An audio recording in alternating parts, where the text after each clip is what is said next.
What's up everyone, I'm Miss Peer Editor, and today I'm showing you how to analyze any quote in literature using 3 sample quotes.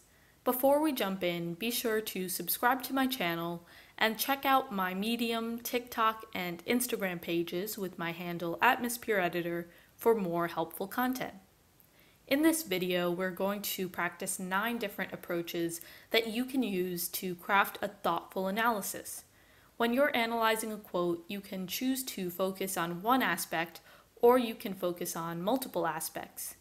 The first one, significance to the plot, requires us to ask where the quote fits on the plot diagram. For instance, if the quote highlights a moment that occurs in the climax, that quote might provide a shocking revelation that changes the course of the narrative. Quotes can also reveal character traits directly if they list a trait outright, or indirectly if a character's actions offer insight into their personality. When we think about the setting in which a quote takes place, we should ask, how are the time, place, and atmosphere important in understanding the text? And why does the author employ literary elements such as symbolism or motifs in the quote? Syntax allows us to analyze the structure of sentences and the placement of words, which all affect the meaning of the text. One of the most important aspects of analysis is theme, which is the universal concept or abstract idea conveyed in the text.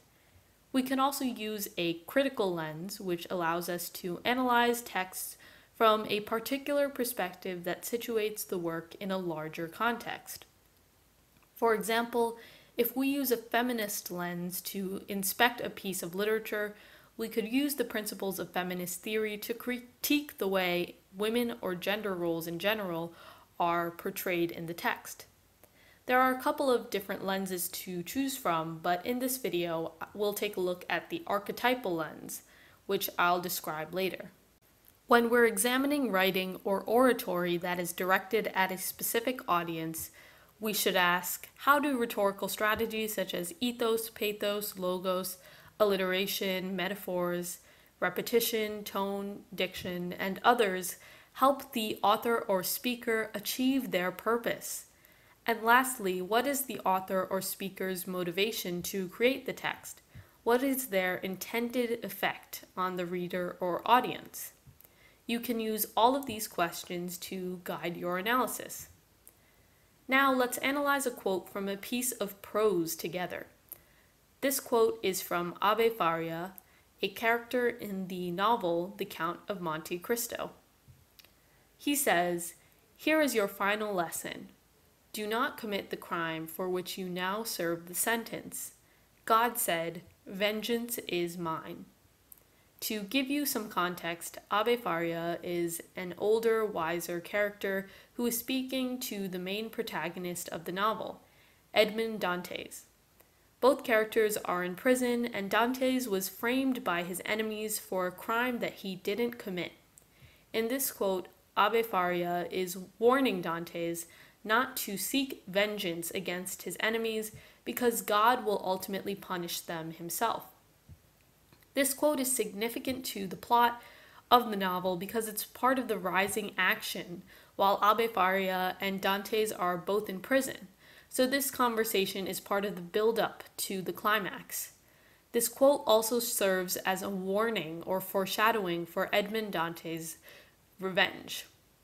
We can guess from this quote that Dantes might not take Abbe Faria's advice and ultimately will seek his own revenge rather than leaving it up to God.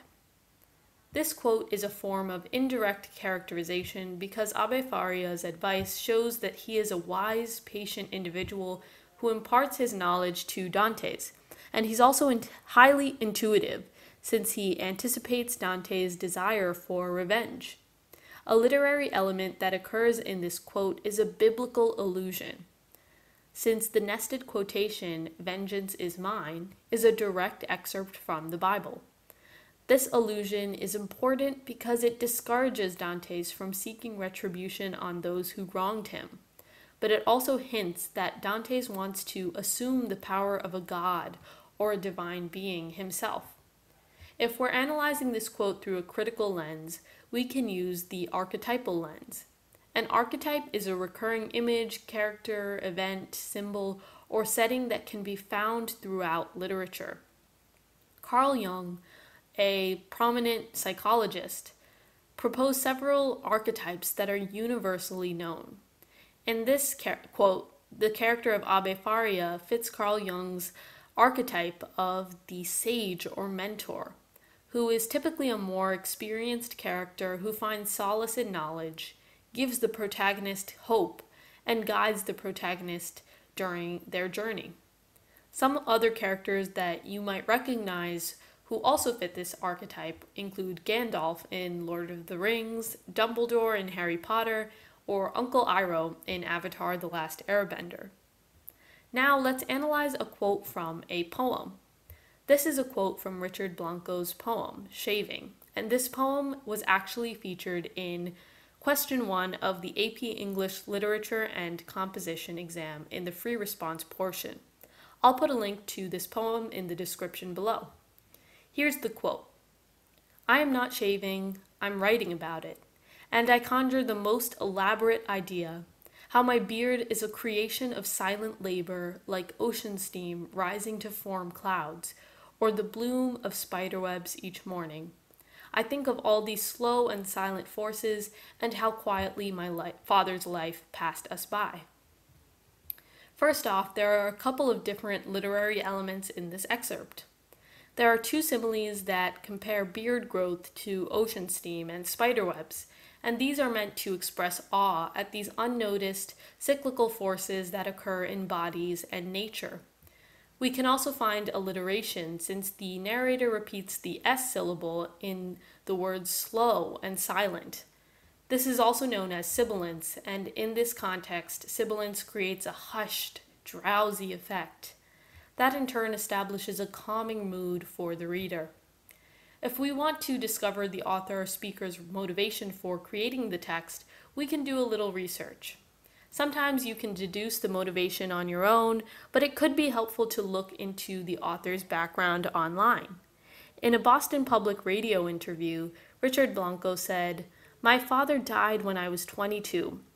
I never really got to have an adult relationship with him, so a lot of the poetry is to have some kind of connection with him, with the tiniest little memories I remember of him. Sort of having a conversation with my father across time and space, in many ways."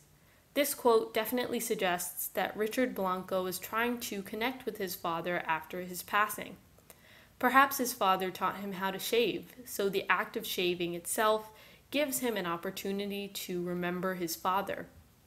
And that contributes to one of the themes conveyed in this quote, which is that people's identities and rituals are shaped by the legacies of those who are gone. Those people could be individuals you have known or met, or it could be your distant ancestors or others. Another theme is that birth or creation and death or destruction, which are opposing concepts, are similar because they are both quiet, inevitable forces of nature. Now let's analyze a quote from a piece of rhetoric. This is an excerpt from President John F. Kennedy's address at Independence Hall, a speech he made in 1962. Here's the quote. "On this 4th day of July, 1962, we who are gathered at this same hall, entrusted with the fate and future of our states and nation, declare now our vow to do our part to lift the weights from the shoulders of all, to join other men and nations in preserving both peace and freedom, and to regard any threat to the peace or freedom of one as a threat to the peace and freedom of all."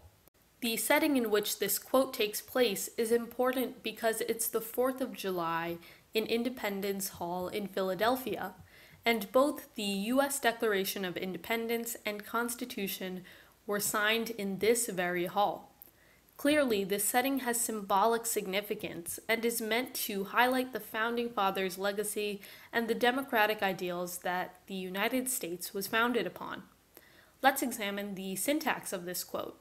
This quote includes parallelism, or a repetitive grammatical structure, with these three underlined phrases all set apart by commas.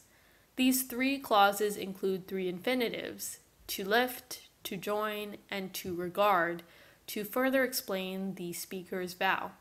This sentence structure creates the effect of a list of commitments that the U.S. is making to American citizens and global citizens. Since this is a speech directed towards a specific audience, we can examine the speaker's use of rhetorical strategies. JFK repeats the phrase peace and freedom 3 times to emphasize values that appear in the nation's founding documents and that he is keen to preserve. If you want to learn more about rhetorical strategies, I have a series of 19 videos in my AP English language playlist that all discuss the definition, effects, and examples of different strategies. I'll put a link to that playlist in the description box below. Lastly, the speaker's motivation for creating this text is related to the setting. JFK used Independence Day and Independence Hall as a time and place to reflect on the U.S.'s relationship with European countries. He also hoped to encourage Americans to show solidarity with countries fighting for freedom around the world. Thanks for watching. In the comments, let me know what video topic you want to see next. Check out the description for helpful links, and remember to subscribe and tap the bell to receive notifications whenever I post a new video. I'll see you next time.